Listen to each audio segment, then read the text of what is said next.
Bonjour et bienvenue dans le développement durable et la RSE en 2 minutes, où l'on va comprendre les problématiques liées à la RSE, la responsabilité sociétale de l'entreprise. Cette semaine, nous nous intéressons à l'écologie industrielle. L'écologie industrielle, c'est créer des boucles de flux de matière et d'énergie entre de multiples unités de production pour que les déchets d'une unité deviennent les ressources d'une autre.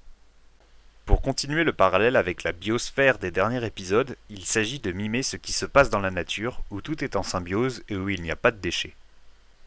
Le but, c'est de tendre vers une économie entière où la notion de déchets n'existe plus, où tout ce qui est créé est réutilisé à l'infini. Cela permettrait d'économiser les coûts de traitement et de pallier aux pénuries de matières premières. C'est beau, mais dans la réalité, ça donne quoi? L'exemple le plus connu est la symbiose de Kalundborg. Kalundborg, c'est une ville portuaire du Danemark, où depuis 1961, de nombreuses entreprises ont commencé à partager des flux de matière et d'énergie. La centrale électrique fournit de la vapeur à la ville de Kalundborg et à la raffinerie, mais aussi fournit à d'autres entreprises des composants qui pour elles étaient des déchets. Des cendres pour la cimenterie, du gypse pour l'usine de plaque-au-plâtre. Petit à petit, le système s'est étendu à de nombreuses entreprises qui ont commencé à vendre aux autres ce qu'elles considéraient comme du déchet. Et de nos jours, il y a un réseau complet d'échanges de chaleur, de vapeur, de matériaux entre de nombreuses entreprises d'un même territoire.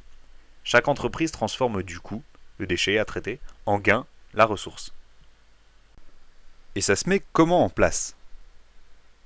Dans la pratique, c'est assez difficile à mettre en place. Il faut d'abord réaliser une cartographie complète des flux entrants et sortants de son entreprise. Il faut ensuite trouver une ou des entreprises qui pourraient consommer l'un de nos déchets ou rejeter l'une de nos matières premières. Certaines entreprises font partager ces informations concernant leurs flux dans des bases de données, ou elles s'inscrivent à des programmes territoriaux spécifiquement pour trouver des partenaires. Une fois le partenaire potentiel trouvé, il s'agit d'étudier la faisabilité d'un transfert. Plusieurs faisabilités. D'abord, la faisabilité au niveau des quantités. Est-ce que les quantités correspondent à mes besoins?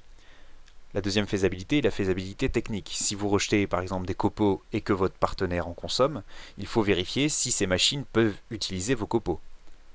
Il y a aussi la faisabilité réglementaire, puisqu'on parle de déchets. Certains sont soumis à certains règlements qui pourraient contraindre l'échange.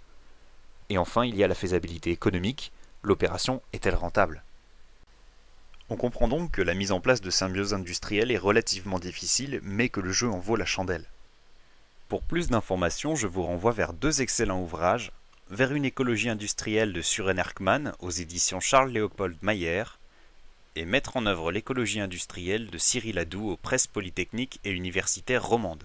Moi, je vous dis à bientôt pour un nouvel épisode.